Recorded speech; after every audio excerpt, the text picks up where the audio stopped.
Tu veux savoir pourquoi certaines personnes semblent toujours avoir une longueur d'avance, comme si elles détenaient un secret que le reste du monde ignore. Ce n'est pas de la chance, ce n'est pas du hasard, c'est une manière de penser, un regard différent sur la vie. Pendant que beaucoup cherchent des réponses dans le bruit, dans la vitesse, dans les promesses rapides, il y a ceux qui s'arrêtent, qui observent, qui réfléchissent, et ces rares-là, souvent silencieux, maîtrisent une sagesse que la plupart ont oubliée. Tu as déjà eu cette sensation d'être en décalage avec les autres, de ne pas vouloir les mêmes choses, de ne pas courir après les mêmes rêves. Et si ce n'était pas une faiblesse, mais un signe de lucidité, il existe un pouvoir caché dans la maîtrise de soi, dans le calme, au milieu du chaos, dans la capacité à répondre sans se laisser emporter. Et aujourd'hui, tu vas découvrir que ce pouvoir n'est pas réservé à quelques élus. Il est déjà en toi. Les grandes transformations ne viennent pas de l'extérieur. Elles naissent du moment précis où tu décides d'affronter ce qui t'habite, tes réactions, tes peurs, tes conditionnements. C'est là que commence la vraie liberté. Le monde veut que tu sois réactif, que tu cries, que tu te défendes, que tu répondes à tout. Mais ceux qui dominent vraiment leur vie savent que parfois, se taire est la réponse la plus puissante. Tu penses peut-être que ton passé te définit, que tes erreurs t'enchaînent, mais regarde bien, à chaque seconde, tu as le choix. Soit tu restes prisonnier de ce que tu as été, soit tu construis, pierre après pierre, celui que tu peux devenir. Ce n'est pas dans le confort qu'on forge une volonté d'acier, c'est dans l'effort, dans les chutes, dans les nuits, où tout semble perdu, mais où tu choisis quand même de continuer. Et si je te disais que tu n'as pas besoin d'être sauvé, que ce que tu cherches désespérément chez les autres est déjà enfoui en toi, ce n'est pas un mythe, c'est une vérité que peu osent regarder en face. Alors respire, ralentis, prépare-toi. Ce que tu vas entendre maintenant pourrait bien bouleverser ta façon de voir le monde, et peut-être, juste peut-être, réveiller en toi une force que tu avais oubliée. La première illusion que l'on nous vend, c'est que le bonheur se trouve à l'extérieur. Une réussite, une validation, une accumulation. Mais tôt ou tard, ceux qui osent questionner cette croyance découvrent une autre voie, celle du détachement, de l'indépendance intérieure. Là où rien ni personne ne peut vraiment t'enlever ta paix, tu as déjà remarqué comme les gens réagissent vite. Au moindre désaccord, ils explosent. À la moindre critique, ils s'effondrent. Et toi, que se passerait-il si, au lieu de répondre, tu observais? Si tu devenais un mur paisible au milieu des tempêtes émotionnelles des autres, il y a dans le silence une puissance qui effraie.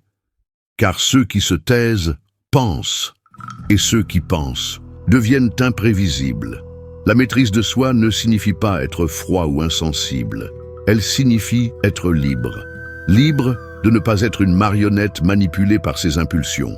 Libre de choisir consciemment chaque action. L'un des plus grands pouvoirs que tu puisses développer, c'est l'auto-observation. Être capable de te regarder agir, de te demander « Pourquoi ai-je réagi ainsi? Que fuyais-je? Quelle peur ai-je nourri ?» Cette lucidité ne vient pas en un jour. Elle s'affûte, comme une lame. Elle se gagne dans le silence, dans la répétition, dans l'introspection. Pendant que beaucoup cherchent à être admirés, les sages cherchent à se connaître. Parce qu'ils savent qu'aucune reconnaissance extérieure ne peut combler une âme ignorée. Ce n'est pas une mode, ce n'est pas un slogan, c'est une discipline, un mode de vie, une façon de se tenir droit dans un monde tordu. On te dira que tu es trop calme, trop distant, peut-être même insensible. Mais tu sauras que ce n'est pas de l'indifférence, c'est du discernement, apprendre à ne pas tout commenter, à ne pas tout prendre personnellement, à ne pas te laisser aspirer par chaque drame. C'est un art. Et comme tout art, il demande du courage. Tu remarqueras qu'en devenant plus ancré, certaines personnes s'éloignent. Elles ne supportent pas ceux qui ne réagissent plus à leur jeu. Ne les retiens pas. Laisse-les partir. Tu ne peux pas grandir si tu restes entouré de chaos. Chaque choix que tu fais aujourd'hui est une brique dans l'édifice de ton caractère. Et cet édifice est plus important que n'importe quelle opinion. Ceux qui t'inspirent le plus ne sont pas ceux qui parlent fort, mais ceux qui incarnent ce qu'ils croient, qui avancent, même seuls, même dans le doute, même sans lumière.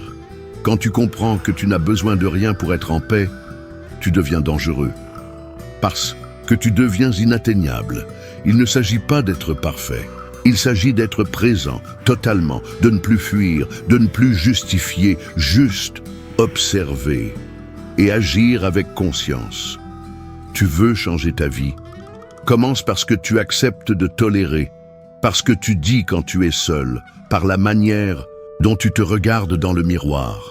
Tu peux lire 1000 livres, écouter 1000 discours, mais si tu ne pratiques pas, tu restes esclave de la connaissance non vécue. Le vrai pouvoir n'est pas dans l'accumulation, il est dans la mise en action. Chaque jour est un entraînement, une occasion d'affûter ton esprit, d'élargir ta vision, d'alléger ton cœur. Ce n'est pas spectaculaire, c'est discret, mais c'est là que naît la vraie grandeur. Alors, pose-toi la question, est-ce que je vis selon mes principes ou selon mes émotions? La réponse détermine la qualité de ta liberté.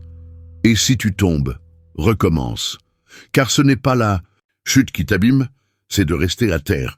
Il y a un moment, dans chaque vie, où l'on se tient face à soi-même, sans décor, sans masque, juste le regard nu et une seule question. Suis-je fidèle à ce que je suis capable de devenir? Ce monde n'a pas besoin de plus de bruit. Il a besoin de conscience, de personnes capables de penser au milieu de la confusion, de rester debout quand tout pousse à plier. Les véritables géants ne crient pas, ils incarnent. Et c'est cette incarnation qui transforme tout autour d'eux, sans avoir besoin d'imposer. Tu n'es pas ici par hasard. Si ces mots t'atteignent, c'est que ton âme est prête à une mue, à une révolution silencieuse, celle qui commence à l'intérieur et finit par rayonner à l'extérieur. Il ne s'agit pas de motivation passagère, il s'agit d'un appel, celui qui réveille en toi la volonté de vivre avec intention, avec cohérence, avec feu. Rappelle-toi, tu es responsable de l'énergie que tu portes. Chaque pensée que tu nourris façonne ton chemin. Chaque silence que tu choisis est une déclaration puissante. Tu n'as pas à devenir quelqu'un d'autre, tu as seulement à enlever ce qui n'est pas toi, à dépoussiérer ta vérité, à laisser tomber les attentes étrangères. Un esprit entraîné à voir clair devient une arme douce mais imparable, parce que rien ne peut vraiment vaincre celui qui s'appartient. Ce chemin n'est pas facile, mais il est noble, et il mène à une liberté que peu osent rêver, celle d'être maître de soi-même dans un monde qui vend l'esclavage déguisé en confort. Alors avance, en silence peut-être, mais avance, et n'oublie jamais, tu n'es pas seul, tu fais partie de cette minorité lucide qui a choisi d'éveiller plutôt que de consommer, d'incarner plutôt que d'imiter. Si ces paroles résonnent en toi, ne les laisse pas mourir dans l'oubli. Abonne-toi, rejoins ceux qui marchent en conscience, commente avec un mot, éveille, pour dire que tu es là, que tu as compris, et partage cette lumière avec quelqu'un qui en a besoin. Ton acte peut réveiller une autre âme, fais-le maintenant.